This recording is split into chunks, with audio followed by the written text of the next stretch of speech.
Hello viewers, আশা করি আপনারা সবাই ভালো আছেন। কিভাবে ইউটিউব চ্যানেলের জন্য ক্যাটাগরি সিলেক্ট করবেন, যারা নতুন ইউটিউবার আছেন তাদের জন্য আজকের এই ভিডিওটি অত্যন্ত গুরুত্বপূর্ণ একটি ভিডিও। তো আপনারা ভিডিওটি শেষ পর্যন্ত দেখতে থাকুন, তাহলে আপনারা বুঝতে পারবেন কিভাবে মোবাইল ফোন দিয়ে আপনি আপনার ইউটিউব চ্যানেলের জন্য ক্যাটাগরি সিলেক্ট করবেন। আপনাদের মধ্যে অনেকেই জানেন না যে আমরা যারা ইউটিউবে কাজ করে থাকি, তো আমরা কিন্তু বিভিন্ন ক্যাটাগরি নিয়ে কাজ করে থাকি। যেমন কেউ ফানি ভিডিও তৈরি করে থাকি, আবার কেউ টেক ভিডিও তৈরি করে থাকি, অনেকেই মিউজিক নিয়ে কাজ করে থাকি। তো এইসব চ্যানেলের জন্য আলাদা আলাদা ক্যাটাগরি সিলেক্ট করতে হয়। তো কিভাবে আপনি আপনার ইউটিউব চ্যানেলের জন্য কোন ক্যাটাগরি সিলেক্ট করবেন মোবাইল ফোন দিয়ে, আজকের এই ভিডিওটির মাধ্যমে আমি আপনাদেরকে সম্পূর্ণ প্রচেষ্টায় দেখিয়ে দেব। তো আপনারা ভিডিওটি শেষ পর্যন্ত দেখতে থাকুন। তো আপনি দেখছেন নেটেক বাংলা পুরো ইউটিউব চ্যানেল, আমি মানিক আছি আপনাদের সাথে। চলুন ভিডিওটি শুরু করা যাক। তো চলে আসলাম মোবাইল স্ক্রিনে। ইউটিউব চ্যানেলের ক্যাটাগরি সেটিং করার জন্য আপনাদের একটি অ্যাপ্লিকেশন প্রয়োজন পড়বে, সেটি হচ্ছে ক্রোম ব্রাউজার। আপনারা ক্রোম ব্রাউজার অ্যাপ্লিকেশনটি ওপেন করবেন। এরপর আপনাদের সামনে এই ধরনের একটি ইন্টারফেস চলে আসবে। এখান থেকে আপনারা উপরে এখানে দেখতে পারবেন 3টি ডট লাইন, এখানে টাচ করবেন। এরপর আপনাদের সামনে নতুন একটি পেজ চলে আসবে।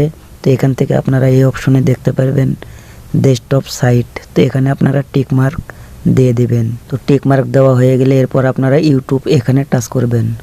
তো ইউটিউবে টাচ করার পর আপনাদের সামনে এই ধরনের একটি ইন্টারফেস চলে আসবে। তো এখান থেকে আপনারা উপরে এখানে দেখতে পারবেন আপনাদের চ্যানেল লোগো।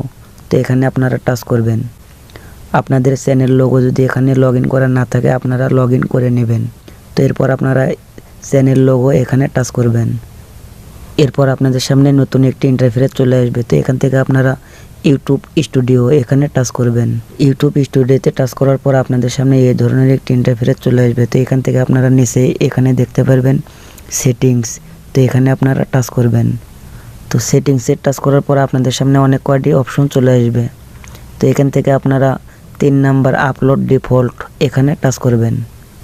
এরপর আপনাদের সামনে নতুন আরেকটি ইন্টারফেস চলে আসবে। তো এখান থেকে আপনারা অ্যাডভান্স সেটিংস এখানে টাচ করবেন। এরপর আপনাদের সামনে এই ধরনের একটি ইন্টারফেস চলে আসবে। তো এখানে অনেক কয়টি অপশন দেওয়া থাকবে। তো উপরে এখানে আপনারা দেখতে পারবেন ক্যাটাগরি। তো এখানে টাচ করবেন। ইউটিউব নিজে থেকে অনেক ক্যাটাগরি এখানে দিয়ে দিয়েছে। তো আপনি ইউটিউবে কোন ক্যাটাগরি ভিডিও আপলোড করেন সেই ক্যাটাগরি এখান থেকে সিলেক্ট করে দিয়ে দেবেন। তো এখানে আছে film and animation, music, sport, gaming, comedy, personal blog. তো আপনার চ্যানেলটি যদি গেমিং হয় তো আপনি গেমিংয়ে টাচ করবেন। আপনি যদি কমেডি নিয়ে কাজ করেন তাহলে আপনি আপনার চ্যানেলে কমেডি, তো এই ক্যাটাগরি সিলেক্ট করে দেবেন। তো এরপর আপনি যদি মিউজিক নিয়ে কাজ করে থাকেন তাহলে মিউজিক ক্যাটাগরি, তো এই মিউজিক সিলেক্ট করে দিয়ে দিবেন। তো আমি যেহেতু টেক রিলেটিভ ভিডিও তৈরি করে থাকি, তো আমি দিয়ে দিয়েছি সায়েন্সের টেকনোলজি। তো যারা টেক ভিডিও তৈরি করে থাকে তাদের জন্য সায়েন্সের টেকনোলজি, তো এই ক্যাটাগরি আপনারা সিলেক্ট করে দিবেন। তো আশা করি আপনারা সম্পূর্ণ ব্যাপারটা বুঝতে পারেন কীভাবে মোবাইল ফোন দিয়ে ইউটিউব চ্যানেলের জন্য ক্যাটাগরি সিলেক্ট করা যায় খুব সহজেই। তো ভিডিওটি ভালো লাগলে একটি লাইক দিবেন আর ভিডিওটি শেয়ার করবেন। আর আপনি যদি এই চ্যানেলে নতুন হয়ে থাকেন তো অবশ্যই চ্যানেলটি সাবস্ক্রাইব করে পাশে থাকা বেল আইকনটি অন করে দিবেন পরবর্তী ভিডিও আপডেট পাওয়ার জন্য।